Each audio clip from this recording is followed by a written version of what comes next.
página 172. A imagem de São João Batista. E ajoelhado no tijolo, com o olhar fito no santo, o cônego de braços abertos balbuciava uma oração. Manuel expediu recados para a cidade. Seus caixeiros partiram todos. Maria Bárbara fechara-se no quarto e pusera-se a rezar com desespero de beata velha. A agitação era comum. Só Amância conservava o sangue frio. Estava no seu elemento. E vinha, dava ordem, dispunha, tudo aconselhava, ralhava, chorando quando era preciso, consolando os demasiados, dizendo rezas, citando fatos, governando, repreendendo aos que não obedeciam e pondo ela mesma em prática as suas prescrições. Às 10 horas da noite, uma rede de algodão enfiada numa taboca de muitas cores, cujas extremidades 2 pretos vigorosos sustentavam no ombro, conduziu o cadáver de Maria do Carmo para o sobrado do Largo das Mercês, com grande acompanhamento de homens e mulheres. Benedito ia na frente, iluminando o fúnebre cortejo à luz ruiva de um enorme archote alcatroado que ele erguia sobre a cabeça. Lamparinas caminhava atrás, furioso, fazendo voar ante seus pés as pedrinhas soltas da estrada e dando-se aos diabos pela má observância do antigo e confortador provérbio: o padre onde canta lá janta. Capítulo 9, página 172. Logo depois da partida do cadáver, Maria Bárbara e Ana Rosa desceram do sítio em um carro que se mandou buscar. Foram diretamente para o Largo das Mercês. Manuel e Raimundo vieram de bonde e seguiram para casa, mas o rapaz, apesar de fatigado, não conseguiu repousar. Precisava de ar livre. Mudou de roupa e tornou a sair. Passava já da meia-noite. A cidade tinha o caráter especial das vésperas de São João. Viam-se restos de fogueiras fulgurando ao longe, em diversos pontos. De quando em quando ouviam-se estalos destacados. Raimundo tomou a direção das Mercês. Seria crível, pensava, pelo caminho, que estivesse deveras enfeitiçado por sua prima? Ou seria tudo aquilo uma dessas impressões passageiras que nos produz em dias de bom humor um rosto bonito de moça? Verdade era que nunca se sentira tão preocupado por outra mulher. Em todo caso, concluiu ele, convém dar tempo ao tempo, nada de precipitações. Assim, raciocinando nos antegostos do seu casamento provável com Ana Rosa, chegou à casa dos Sarmentos. Nessa ocasião, reuniam-se-lhe aí as velhas amizades da defunta, prevenidas logo do triste acontecimento pelos empregados de Manuel. O enterro seria no dia seguinte à tarde. Os conhecidos do comércio mandaram lá seus caixeiros para ajudarem a encher as cartas de convite e fazerem quarto. Chamou-se logo um armador para preparar a casa conforme o uso da província. Falou-se a um desenhista para fazer o retrato do cadáver. Tomou-se medida e encomendou-se o caixão. Discutiu-se a vestimenta que devia levar Maria do Carmo e resolveu-se que seria de Nossa Senhora da Conceição, por ser a mais bonita e vistosa. Amância ofereceu-se prontamente para talhar a roupa, que não valia a pena encomendá-la do armador. Sobre vir mal feita e mal cozida, sairia por um dinheirão. Não sei, dizia ela, todas estas coisas para enterro custam sempre 4 vezes mais do que podem valer. É uma ladroeira descarada, por isso enriquecem tão depressa os armadores, diabo dos gatunos. Desta vez a velha tinha razão. Mandaram comprar cetim cor-de-rosa, azul e branco, sapatinhos de baile, escumilha de filó para o véu, que seria franjado de ouro. Uns teimavam que a morta devia levar um ramalhete de cravos na mão. Outros negavam, considerando que nem só a idade da defunta, como o seu estado de viúva. Choviam exemplos de parte a parte.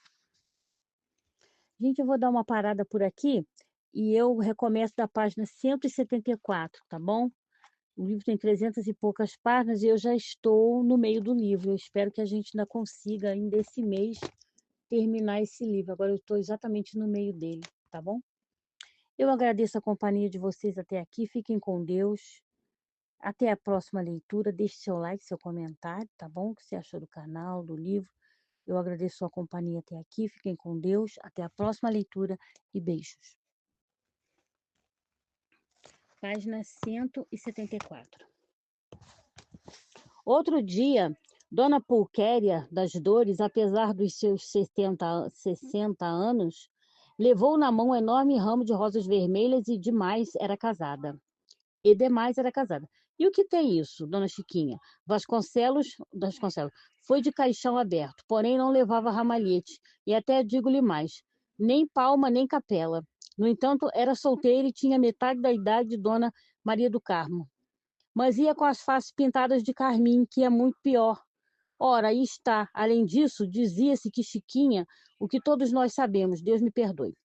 Uma mulata obesa cortou o nó górdio da questão, declarando que o ramalhete bem podia ir escondido por debaixo do hábito.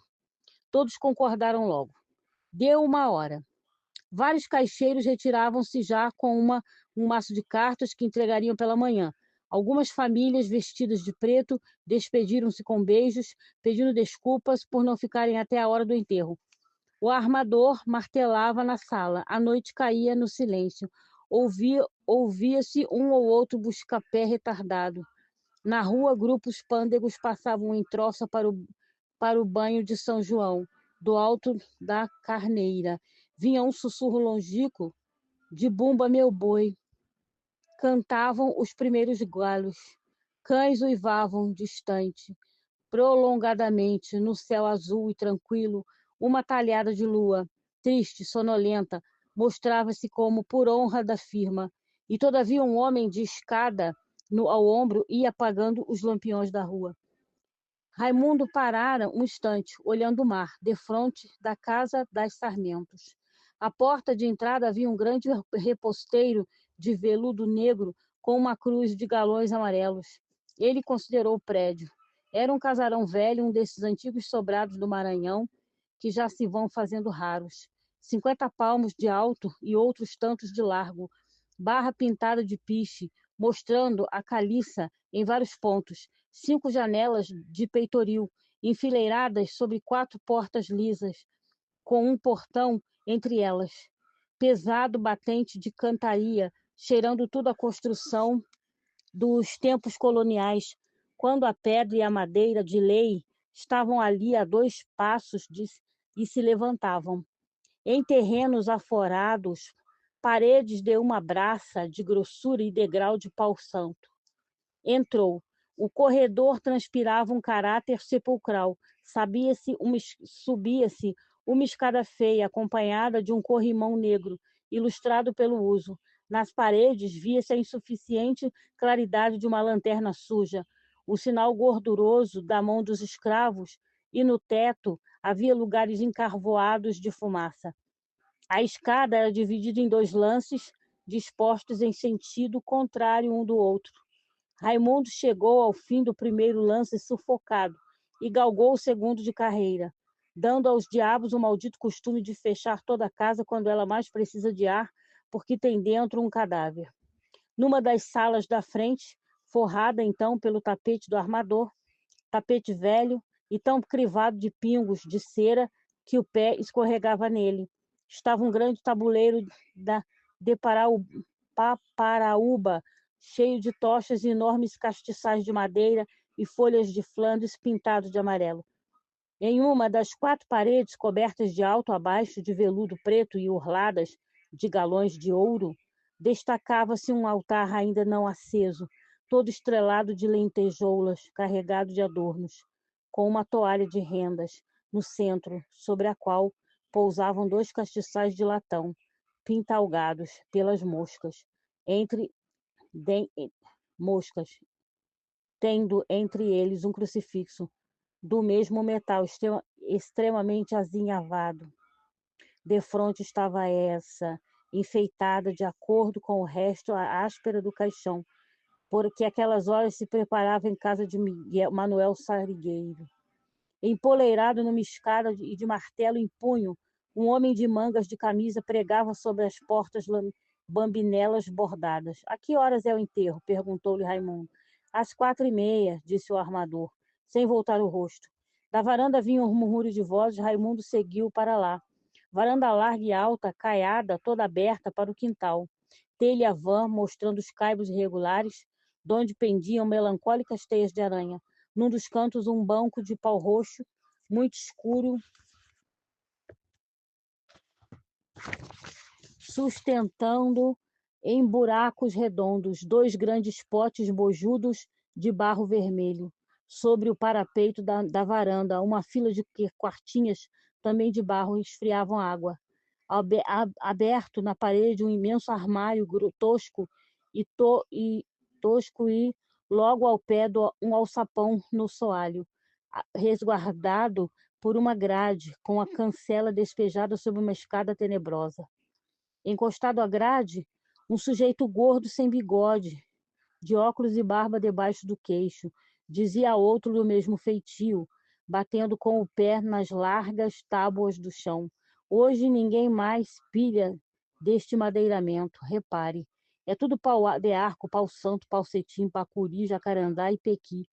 Madeiras que valem o ferro e que nem o machado pode com elas. Em volta de uma mesa, 10 homens, a título de fazer quarto à defunta, jogavam cartas, conversando em voz discreta, repetindo xícaras de café e cálices de conhaque entre pilhérias segredadas, risos abafados e o fumo espesso dos cigarros. Quando Raimundo entrou, confidenciava um deles ao vizinho. Já não sou homem para estas coisas. Não posso perder uma noite. Por mais que beba café, sinto sono. Porém, não podia deixar de vir. Era uma ocasião de encontrar-me com a pequena. Não tenho entrada na casa dela. E bocejava. Conhecias esta velha que morreu? Interrogou-lhe o outro. Não. Creio que a encontrei uma vez em casa do Manuel, pescada. Já estive a olhá-la. É horrível. Pois aqui onde me vês, estou furioso. O patrão mandou-me para cá, mas com poucas arribo. Tenho um pagode no cutim e não o perco. Também porque a velha não escolheu o melhor dia para morrer. Logo na véspera de São João, que espiga, e bocejavam ambos. Quem é este tipo? Perguntou um dos jogadores, vendo entrar Raimundo, corte com o 3 de espadas. Página 177. É um tal Raimundo, um sujeito que o Pescada tem em casa por compaixão. O que faz ele, dama? Diz que é doutor. É meu. Não parece mau rapaz. Fiat. Já que pregou alguma, hein? Conta-nos isso. Já te pregou alguma, hein? Conta-nos isso. Não te digo mais nada. Fia-te na Virgem e não corras. Fizeram uma pausa em que se ouvia atirar cartas à mesa, com uma pancada de dedos no tapete. Mas do que vive ele? Perguntou o curioso que se informava de Raimundo. Venha, As. Ora do que vive, você não tem copa? Você não tem copas? Pergunte a toda essa gente sem emprego, de quem oficialmente ele se diz vive de agências, e ficarás sabendo. Ganhei. Mas o que é ele do Manuel? Diz que primo, respondeu o outro, baralhando as cartas. Ah, de certo, de cartas. Raimundo cumprimentou-os e perguntou pela família da defunta. Estava fazendo quarto. Que entrasse por ali, responderam-lhe, indicando uma porta. Logo que o rapaz deu as costas, o maledicente levantou o braço e fez-lhe uma ação feia. Gosto muito destes tipos, acrescentou, então em voz alta, para o grupo inteiro. Depois de um silêncio, todos eles são muita coisa lá por fora. Porque eu fiz, e porque eu aconteci. Por isto é uma aldeia, é um chiqueiro, e no entanto mete-se no chiqueiro e daqui não sai. Meu amigo, não há Maranhão como este. Página 178.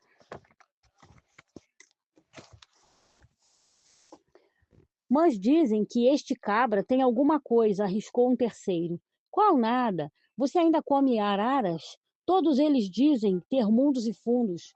Gosto desse Maranhãozinho porque não perdoa os tipos que vêm para cá com pomadas.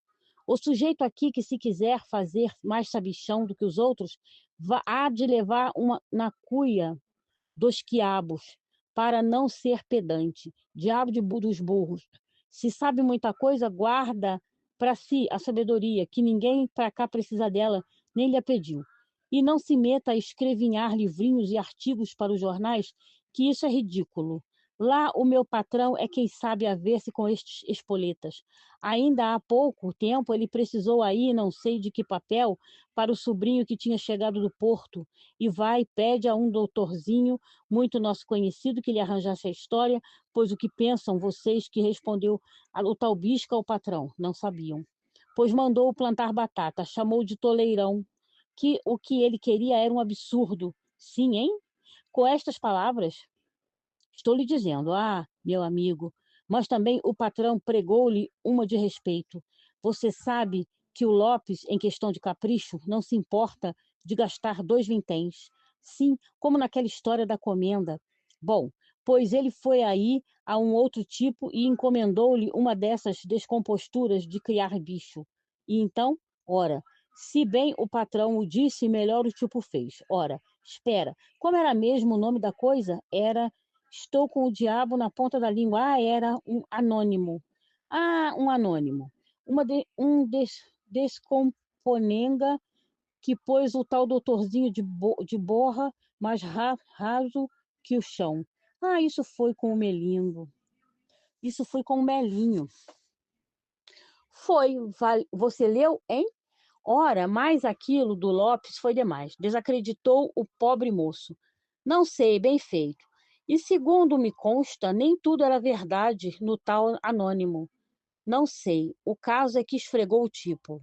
Sim, mas o que não se pode negar é que o Melinho é um rapaz inteligente e honesto a toda prova. Que lhe faça muito bom proveito. Coma agora da sua inteligência e beba da sua honestidade. Meu menino, deixemo-nos de pataquadas. O tempo hoje é de cobre. Honesto e inteligente, é isto. E com os dedos fazia sinal de dindinho. Tenho eu o Dimbo seguro, acrescentou, e bem que me importa a boca do mundo. E se não, olhe aí para a nossa sociedade. E citava nomes muito conhecidos, contava histórias medonhas de contrabandos, de grandes ladroeiras, de notas falsas do diabo. Sim, isso é velho. Mas que fim levou o Melinho? Sei cá, muscou-se para o sul, que o leve o diabo. Pois, olhe, gosto daquele moço, não lhe gabo o gosto. Raimundo, depois de atravessar um quarto espaçoso, penetrou na sala de visitas e achou-se defronte de uma roda de senhoras de todas as idades, na maior parte vestidas de luto, e que assentadas fitavam de cabeça a banda com o olhar cansado e sonolento, o corpo inanimado de Maria do Carmo, numa rede a um canto, soluçava Etelvina, escondendo a cabeça entre travesseiros, ao lado uma mulata gorda e enfeitada de ouro, saia de chamalote preto e toalha de renda sobre os ombros. Dizia maquinalmente as frases da consolação. Assentada no sobrado, sobre uma esteira, Amância talhava o hábito de Nossa Senhora da Conceição, com que a defunta devia ir vestida à fantasia para a sepultura, como se fosse para um baile de máscaras. Nas paredes, os retratos de família estavam cobertos por um vasto crepe, o do tenente Espigão, horrorosamente pintado a óleo, com um colorido cru. Tinha através do véu um sorriso duro, de beiços vermelhos. No meio da sala, em um sofá de gosto antigo, com encosto de palhinha envernizada, decompunha-se o cadáver da velha Sarmento. Tinha o rosto coberto por um lenço de labirinto encharcado de águas flóridas, as mãos cruzadas sobre o peito e amarradas à força por uma fita de seda azul, as pernas esticadas, o cabelo muito puxado para trás, bem penteado, o corpo todo se mirrando, hirto, um pouco empenado na tensão dos músculos. Em cima do ventre, opado, um prato cheio de sal. À cabeceira do canapé, numa mesinha coberta de rendas, um Cristo colorido de braços abertos. Pendia da cruz, e duas velas de cera derretiam-se no lugar do bom e do mau ladrão. Logo junto, uma vasilha de água benta, com um galinho de alecrim. Mais para frente, uma Nossa Senhora pequenina de barro pintado. Ouviam-se soluços discretos e o crepitar seco das velas.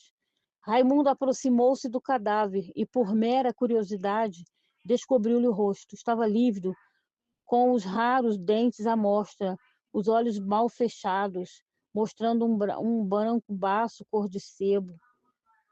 Dos queixos subia-lhe ao alto da cabeça um lenço amarrado para segurar o queixo. Principiava a cheirar mal. Então apareceu na sala uma negrinha com uma bandeja de xícaras de café. Serviram-se.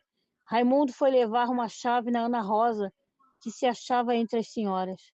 Obrigada, disse ela chorosa. Eu já tomei ainda agorinha mesmo.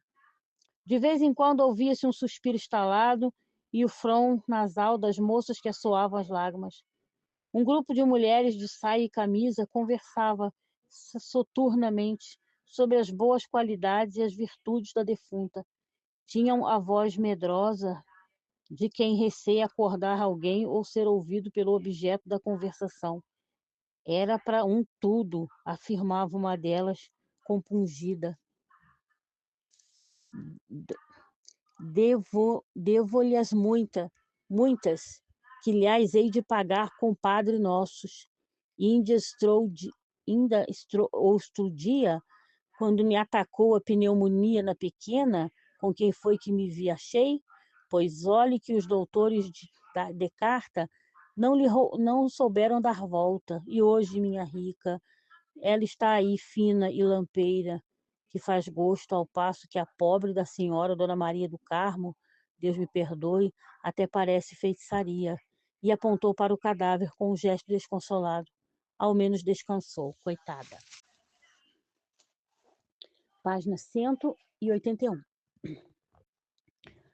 Não semos nada neste mundo, suspirou com a mão no queixo uma mulherzinha magra e pisca-pisca que até então se conservava numa imobilidade enternecida. E contou a história de uma sua camarada que havia 30 anos morrera na flor da idade. Este caso puxou outros. Foi um cordão de anedotas fúnebres. A mulata obesa fechou a boca, a rosca, narrando muito sentida a história de um papagaio de grande estimação que ela possuía e que um belo dia, cantando, coitado, a Maria Cachucha, cairá para trás morto. Credo, exclamou a Amância, e voltando-se para a mulata, com os óculos na ponta do nariz. Minha Maria, esta espiguilha é toda para o véu, ou tem de se tirar daqui também os laçarotes. Depois do enterro, quando Maria Bárbara, de volta à casa, entrou no seu quarto, dera logo com a vela de cera gasta até o fim e com a singular máscara do seu milagroso São Raimundo. Ficou aterrada, sem saber o que pensar, e na sua cegueira supersticiosa atirou-se-lhe de joelhos defronte do oratório e pôs-se a rezar fervorosamente. Nessa noite, apesar da canseira em que vinha, não pôde dormir senão pela volta da madrugada. E a força de meditar o caso acabou por enxergar nele um milagre. Sim, um milagre justamente como explicam os catecismos que se dão na escola e como a sua própria mestra lhe ensinara. Um mistério incompreensível, não havia que duvidar. Deus, nosso Senhor, servira-se daquele engenhoso ardil para preveni-la de presentes e futuras calamidades. Entretanto, só ao cônego se animou a confiar o fato, e até lhe pediu segredo, que se o genro viesse A conhecê-lo havia de sair-se com alguma das suas. Já lhe estava a ouvir resmungar com o seu insuportável risinho de homem de sem fé. Pomadas de minha sogra. Além disso, se São Raimundo quisesse tornar público o seu sagrado aviso, não usaria dos meios que empregou. Agora, o que está entrando pelos olhos, senhor cônego, é que aquele maldito cabra do mundico tem parte nisto. Deus queira que eu me engane, porém a coisa toca-lhe a ele por casa. Pode ser, davos sum non aedipus. E o que devo fazer? Ofereço uma missa a São Raimundo cantada. Não seria mal uma missinha cantada. Ficaram nisto, mas a velha não podia tranquilizar-se assim só. Afigurava-se-lhe que em torno dela grandes transformações se operavam. Verdade é que a morte de Maria do Carmo, como que viera perturbar o ramirrão daquela panelinha de Manuel pescada. Uma semana depois do passamento, chegara de Alcântara um irmão da defunta, e em seguida a missa do 7º dia carregou consigo as duas inconsoláveis sobrinhas. Etelvina, embrulhada no seu vestido preto de lã, encarecera o costume de dar suspiros. Bibina, com grande abnegação, ocultara o cabelo numa coifa de retroço. Dona Amância Souzelas, para carpir mais à vontade a perda da amiga, fora passar algumas semanas no recolhimento de Nossa Senhora da Anunciação em Remédios. Ao calor confortável das rezas e do caldo forro do refeitório. Eufrasinha, percebendo frieza em Ana Rosa, dera-se por magoada e não lhe aparecia, que de algum tempo aquela parte notava-lhe certo arzinho de constrangimento e fastio bem aborrecido. E a Anica já não era a mesma. Não sabia quem lhe pisara o cachorrinho. Tinha plena convicção de estar sendo intrigada por alguma insoneira, mas também tinha a alma grande e deixava correr o barco para Caxias. A repolhuda Lindoca igualmente se retraíra, mas era coitada, por desgosto das suas banhas. Já não queria aparecer a pessoa alguma. De vergonha entrara, por conselho do pai, a dar longos passeios de madrugada, enquanto houvesse pouca gente na rua, para ver se lhe decaíam as enxúndias. Mas qual? A enchente de gordura continuava a bolear-lhe cada vez mais os membros. A pobre moça já não tinha feitio. Quando saía, era obrigada a descansar de vez em quando, provocando olhares de admiração que a irritavam. Já não podia usar botinas, ficara condenada ao sapato de pano raso, quase redondo. As suas mãos perderam o direito de tocar nos seus quadris, trazia os braços sempre abertos, o pescoço apresentava rocas assustadoras, os olhos, o nariz e a boca ameaçavam desaparecer afogados nas bochechas. Entretanto, afeiçoava-se pela linha reta, tinha predileções por tudo que era seco e escorrido. Olhava com inveja as magricelas. Freitas gastava os lazeres, a consultar tratados de medicina, a ver se descobria remédio contra aquele mal. O bom homem maçava-se. As cadeiras de sua casa estavam todas desconjuntadas. Daquele modo, não lhe chegaria o ordenado só para a mobília. E como o homem fino mandou fazer uma cadeira especial para Lindoca, com parafusos fortes de madeira de lei, viviam ambos tristes. E tudo isto, todo este desgosto surdo que minava na panelinha, era atirado por Maria Bárbara à conta de Raimundo. Queixava-se dele. A todos, amargamente, dizia que depois da chegada de semelhante criatura, a casa parecia amaldiçoada. Tudo agora lhe saía torto. Chegou a pedir ao cônego que lhe benzesse o quarto e juntou a promessa da missa, mais a de 10 libras, de cera virgem, que mandaria entregar ao cura, na Sé, no dia em que a cabra se pusesse ao fresco. Mas pouco depois a sogra de Manuel chamou o padre em particular e disse-lhe radiante de vitória: "Sabe, já descobri tudo." "Tudo o quê?" "O motivo de todas as desgraças que nos têm acontecido ultimamente." "E qual é?" "A cabra é bode." Página 184. "Bode? Como?" Maria Bárbara chegou à boca ao ouvido de Diogo e segredou-lhe horripilada: é maçom. Ora, o que me conta a senhora? Exclamou Diogo, fingindo uma grande indignação. É o que lhe digo, senhor cônego, a cabra é bode. Mas isso é sério. Como veio a senhora saber? Se é sério, veja isto. E cheia de repugnância e trejeitos misteriosos, sacou da algibeira da saia o folhetinho de capa verde que dias subtraíra da gaveta de Raimundo. Veja esta bruxaria, reverendo.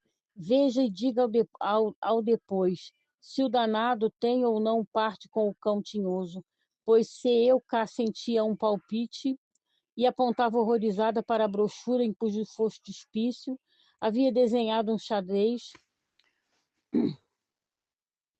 e apontava horrorizada para a brochura em cujo frontispício havia desenhado um xadrez.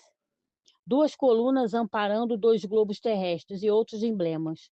O cônego apoderou-se do folheto e leu na primeira página: Lenda maçônica ou condutor das lojas regulares, segundo o rito francês reformado. Sim, senhora, tem toda a razão. Cá estão os 3 pontinhos da patifaria. E leu na introdução da obra, possuindo-se de uma raiva de partido. Maçons, penetremo-nos da nossa dignidade, a retidão de nossos votos, a união de nossos trabalhos e a harmonia de nossos corações alimentam sem cessar o fogo sagrado, cuja claridade resplandecente ilumina o interior de nossos templos. Sim, senhora, tem mais essa prenda, resmungou, entregando o folheto à velha, além de cabra é bode, e sem transição, duro. É preciso pôr este homem fora de cá, e quanto antes. O compadre está aí? Creio que sim, no armazém, pois vou convencê-lo. Até logo. Veja se consegue, reverendo. Olhe, lembra-me até que seria melhor desistir de tal compra da fazenda. Esta gente, quando não tisna, suja, não imagina a arrelia que me faz vê-lo todo santo dia à mesa de janta ao lado de minha neta. Também nunca esperei esta de meu genro. É preciso pôr o homem para fora, isto não tem jeito. As limas já falaram muito. Disse a Brígida que na quintanda do Zé Chorro lhe perguntaram se era certo que ele estava para casar com a Anica. Cora, isto não se atura. Cada um que põe o caso em si, pois então aquele não sei que diga precisa que lhe gritem aos ouvidos qual é o seu lugar? No fim de contas, quantos somos nós? Nada, nada. É preciso pôr cobro a semelhante coisa. Fale ao meu genro, senhor cônego, fale-lhe com franqueza. Olhe, pode dizer-lhe até que se ele não quiser tratar disto, eu me encarrego de pôr a peste no olho da rua. A porta da rua é a serventia da casa. Não vê que entre paredes onde cheira a mendonça de melo, se tem aquelas com um pedaço de negro? Ixi, cacá. Está bom, está bom. Não se arrenegue, dona Babu. Pode arranjar-se tudo, com a divina ajuda de Deus. E o cônego foi entender-se com o negociante. Homem, respondeu Manuel, tendo ouvido as razões do compadre lá de recambiá-lo. Para o diabo convenho, porque, enfim, é um perigo que um pai de família tem dentro de casa. Mas essa agora de não negociar a fazenda é pelo que não estou. Seria asnice de minha parte. É boa, pois se o Cancela me escreveu, quer entrar em negócio e eu posso meter para a algibeira uma comissãozinha menos má, sem empregar capital algum e quase sem trabalho. Hei de agora meter os pés e deixar o pobre rapaz às tontas, em risco até de cair nas mãos de algum finório. Porque venha cá, seu compadre, mesmo deitando de parte o interesse, com quem, a não ser comigo, podia o mundico coitado haver-se neste negócio. Também a gente deve olhar para estas coisas. Ficou resolvida a viagem para o sábado seguinte. Capítulo 10, página 186.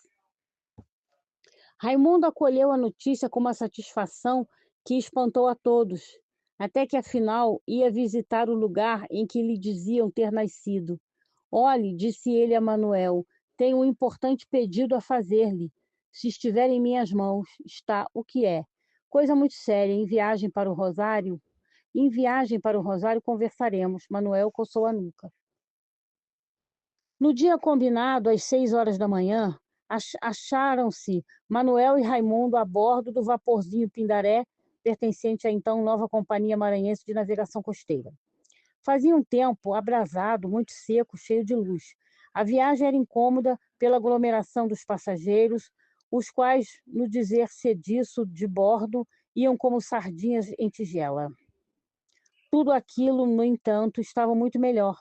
Considerava Manuel, agora já se podia viajar facilmente pelo interior da província. Dantes é que a navegação do Itapicuru tinha os seus queis, e passou a narrar circunstanciadamente as dificuldades primitivas da ida ao Rosário. Aquela companhia, assim mesmo, viera prestar grande serviço à província. Deixasse lá falar quem falava, o único inconveniente que ele via era a baldeação no Codó. Isso sim, tinha o que se lhe dizer, e devia acabar quanto antes. Felizmente concluiu o Rosário. É a primeira estação, e não temos de sofrer a maldita amassada. Página 187. Ao anoitecer, saltaram na Vila do Rosário, em companhia de um antigo conhecido de Manuel. Ali residente havia um bom par de anos. Era um portuguesinho de meia-idade, falador, vivo, brasileiro nos costumes e trigueiro como um caboclo. Venha cá para casa e pela manhãzinha seguirá o seu caminho, oferecia ele ao negociante. Sempre lhe quero mostrar o meu palácio. Foi aceito o convite e os três puseram-se a andar, de mala pendurada na mão. Sabe, você ia dizendo, o homenzinho, toda aquela baixa que pertencia ao Bento Moscoso? Pois isso fica-me hoje no quintal. Arrecadei a fazenda da viúva por uma tuta e meia. E hoje está produzindo, que é aquilo que você pode ver. O meu projeto é levantar uma engenhoca aqui perto, onde fica o Igarapé do Ribas. Quero ver se aproveito a baixas para a cana, percebe? E dissertava largamente sobre a sua roça, sobre as suas esperanças de prosperidade, censurando medidas mal tomadas pelos vizinhos. Afinal, atirou a conversa sobre o Barroso. Barroso era a fazenda do Cancela, para onde se dirigiam os outros dois. São boas terras, são, muito limpas, muito abençoadas. O que foi que levantou o Luiz Cancela, e é a verdade. Se me não engano, creio que ele, uma ocasião, me disse, foi você quem lhe aforrou. Não é isso? É exato, respondeu Manuel. Ah, são suas? Não, são deste amigo. E Manuel indicou Raimundo, que nesse momento contratava com um homem que se mandou chamar os cavalos para a viagem no dia seguinte. São muito boas terras, insistiu o outro. O Cancela já por várias vezes tem-nas querido comprar. Compras agora. E chegaram a casa. A minha gente está toda fora, declarou o roceiro. Mas não faz mal, temos aí de sobra com que passar. Ô Gregório, página 188. Meu senhor, veio logo um preto velho, a quem ele se dirigiu para dar as ordens em voz baixa. A noite, ao contrário do dia, fizera-se fresca. Depois da ceia, cada um se estendeu na sua rede, preguiçosamente. Raimundo queixava-se de pragas e maruins. Manuel meditava os seus negócios, toscanejando. E o portuguesinho não dava tréguas à língua. Falava daquelas terras com um entusiasmo progressivo. Contava maravilhas agrícolas. Mostrava-se fanático pelo rosário. E no empenho da conversa, arrastado, chegava a mentir, exagerando tudo o que descrevia. Raimundo interrompeu-o para saber se ele conhecia a antiga fazenda São Brás. São Brás? E o homenzinho levantou-se da rede com um espanto. São Brás se conheço, e por aqui Vossa Excelência não encontra quem não saiba a história dela. O outro ardia de curiosidade. Tem então a bondade de contar-me, pediu, assentando-se. Como vou andar por essas bandas? Manuel adormeceu. Pois Vossa Senhoria não sabe a história de São Brás? Vale o Deus, meu caro senhor. Quem podia cair em algum malfarrico? Mas eu vou ensinar-lhe a reza que aprendemos com o nosso santo vigário. Olhe, quando Vossa Excelência topar uma cruz na estrada, apeie e reze, e eu depois sigo o seu caminho por diante, repetindo sempre: por São Brás, passo aqui sem levar a cruz. Até avistar as mangueiras do Barroso. Daí arriba pode seguir descansado, que lá não chega chamusco.